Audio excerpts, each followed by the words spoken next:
안녕하세요. 영양교사 유튜버입니다. 제가 오늘 영상을 준비한 이유는요. 영양교사에 대해서 궁금해하시는 분들이 굉장히 많으신 것 같아요.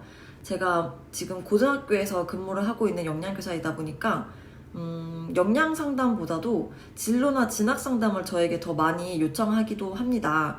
그래서 실제로 저를 보고서 영양교사에 관심이 생겼다는 학생도 있고 또 식품영양학과에 진학을 하고 싶다라는 학생도 많고 또 실제로 진학한 학생들도 많아요. 대학교 4학년 학생이 교생 실습으로 저희 학교에 와서 영양교사 교생 실습을 했던 적도 있습니다. 그런 학생들을 보면서 영양교사에 대해서 뜻을 가지고 또 탐구하고 고민하고 하면서 자신의 방향을 설정해 나가는 모습이 굉장히 멋있어 보였어요. 그리고 또 제가 유튜브를 하다 보니까 저한테 이제 문의가 많이 들어옵니다. 식품영양학과는 어떤 학과인지, 그리고 영양교사는 어떤 일을 하고 어떤 적성을 가진 사람이 유리한지에 대한 질문이 많이 들어와서 제가 이 영상을 찍어보게 되었습니다. 제가 생각하고 있는 영상은 3편으로 이루어지는 영양교사에 대한 시리즈물인데요.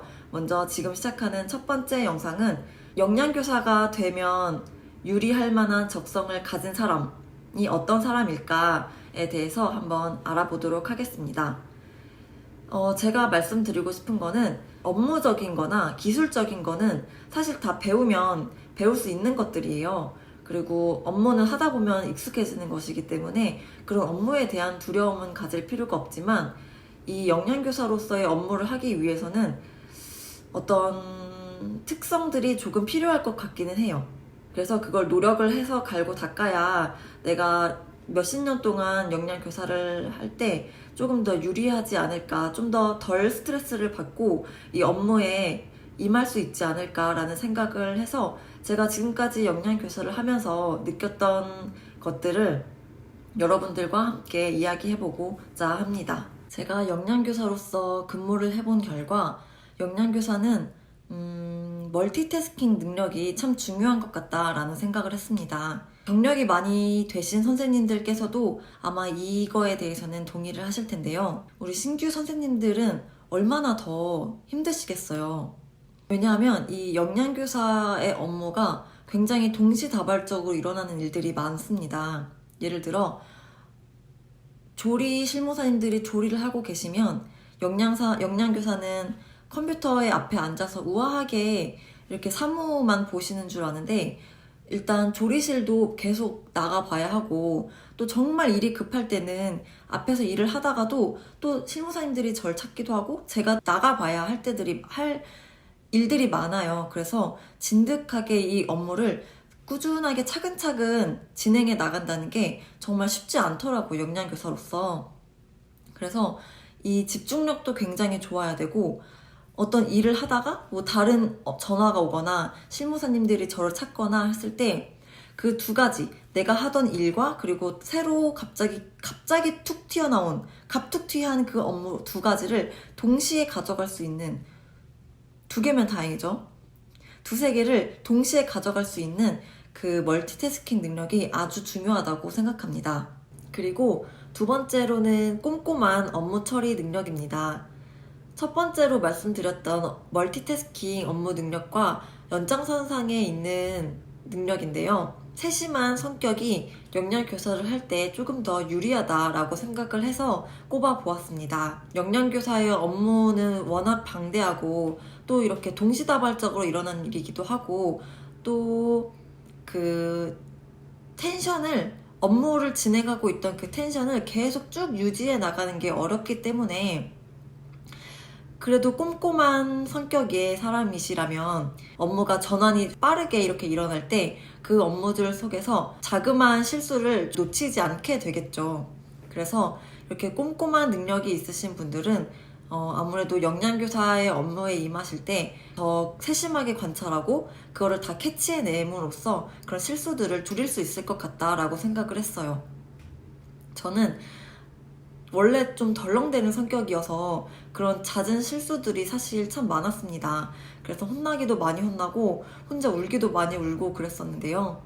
그래도 뭐 나름의 노하우가 생기더라고요. 메모하는 방식이나 포스트잇을 어느 위치에 붙이면 그게 중요도가 높은지, 아니면 업무 수첩에 어느 부분에 적으면 업무 중요도가 높은지 저만의 약간 체계가 또 쌓이면서 그게 또 노하우로 쌓이게 되는 것 같아요. 그런 업무에 있어서의 꼼꼼함은 그런 노력 대비 고생을 좀 더 덜 할 수 있게 하지 않을까 해서 두 번째 능력으로 꼽아 보았습니다.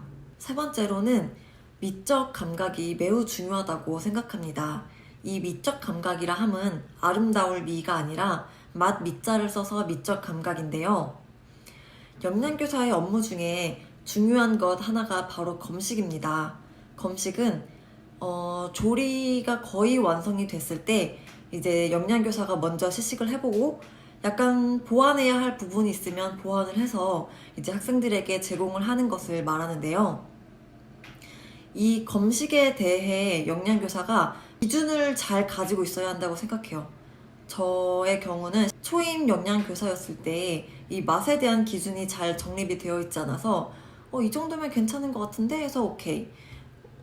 약간 맛이 좀 애매한데 잘 뭐라고 말해야 될지 모르겠어서 이 정도면 괜찮겠지 해서 또 오케이 했던 때가 있었는데, 그때 정말 만족도가 정말 낮게 나와서 정말 뼈아픈 기억이 있는 그런 나날들이었습니다. 그래서 느꼈던 것이 영양교사는 그 맛에 대한 기준과 신념이 좀 정확하게 명확하게 정립이 되어 있어야 일관적인 급식의 맛을 낼 수 있구나 라고 생각을 했어요. 학생들이 좋아하는 것들을 보면 그 메뉴 자체는 별게 아니어도 맛이 있으면 좋아하거든요. 또 메뉴명도 화려하고 보기에도 화려한데 또 맛이 그 정도 기대에 미치지 못하면 또 애들이 귀신같이 또 이렇게 표현을 하더라고요. 그래서 영양교사는 그 요리를 할 줄 알면 굉장히 큰 도움이 되는 것 같고, 그렇지 않으면 많은 음식들을 먹어보고 맛있는 음식점 가서 이 음식에는 어떤 양념이 들어갔을까, 그리고 어떤 식재료를 썼을까, 이런 것들을 많이 느껴보는 버릇을 들이는 것도 굉장히 큰 도움이 된다고 생각합니다. 영양교사로서 갖추면 좋을 만한 점, 마지막 네 번째는 바로 서비스 정신입니다. 학교 급식이 구내 식당도 아니고 급식비로 우리가 수익을 내고자 하는 것도 아니지만 우리는 학교 급식 책임자가 될 사람들이잖아요. 물론 되신 분들도 계실 거고요. 학교 급식 책임자로서 급식의 맛뿐만 아니라 그 공간에 대한, 그리고 거기서 식사를 하시는 사람들의 기분에 대한 서비스도 제공을 해야 한다고 생각합니다. 먹을 때 기분이 좋으면 더 맛있게 느껴지잖아요. 그리고 마찬가지로 조리사와 조리 실무사에 대한 서비스도 필요하다고 생각해요. 음식을 만드는 사람의 기분도 그 음식의 맛에 영향을 미치기 때문입니다. 그래서 영양교사로서 갖추면 좋을 만한 점, 마지막으로 서비스 정신을 꼽아 보았습니다. 제가 앞서 말씀드린 4가지 항목들은 전적으로 저의 개인적인 생각입니다.